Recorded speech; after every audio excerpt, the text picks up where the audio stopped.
At this moment in space-time, there are not supposed to be any mysteries.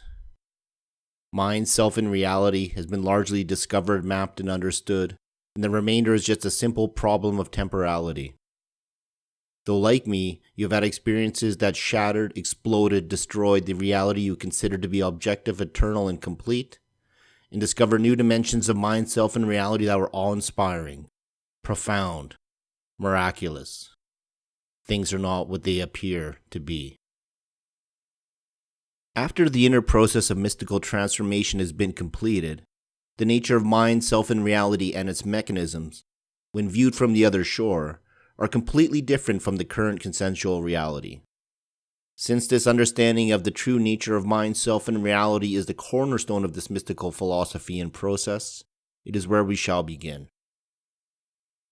You live in a virtual world, in a reality superimposed over the real.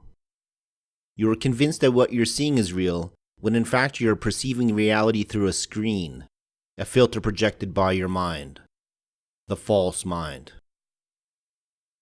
The false mind is an imaginal theater whose costume and stage sets are constructed out of the tawdry scraps of fear and desire generated by the storehouses of suffering in the body-mind, those unhealed, festering wounds. When engaging with the world, the false mind's primary mechanism is association. When an object is perceived by the false mind, it does not perceive it objectively, but through multiple overlays of associations of prior experience and conditioning.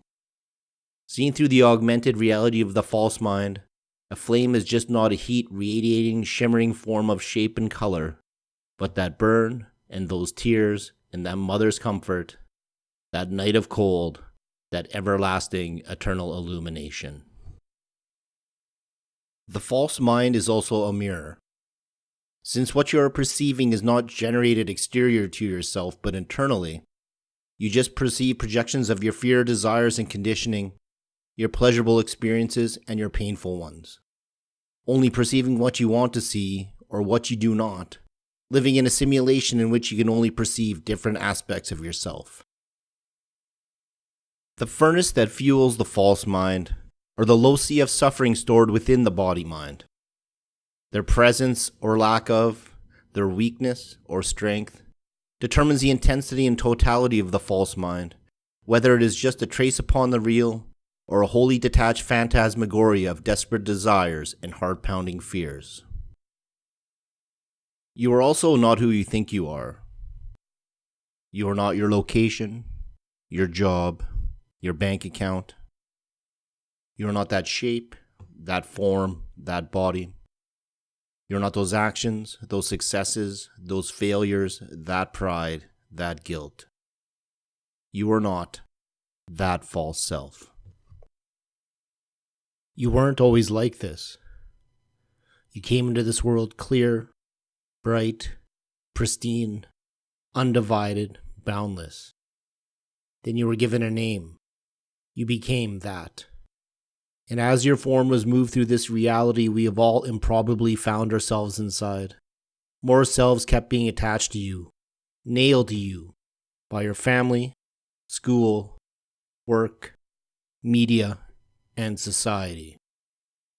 You became a son, a daughter, a bastard, a good student, a bad student, an indifferent one, a worker, a bum, a hater, a lover, a saint, a sinner, selfless and selfish. You became a constellation drawn from the infinitude of selves existent and available in this reality.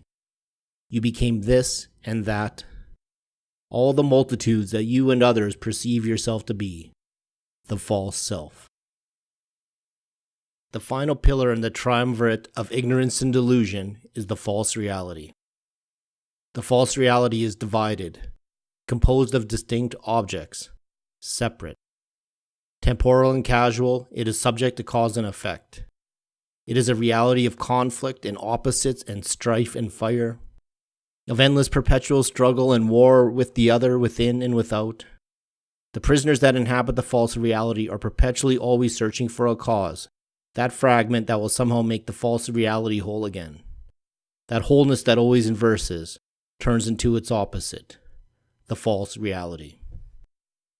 Though these structures of mind, self, and reality are how life is perceived and lived at this moment in space-time, when one begins and undergoes the inner process of mystical transmutation, one will realize the false nature of these conceptions and experiences and awaken to the true.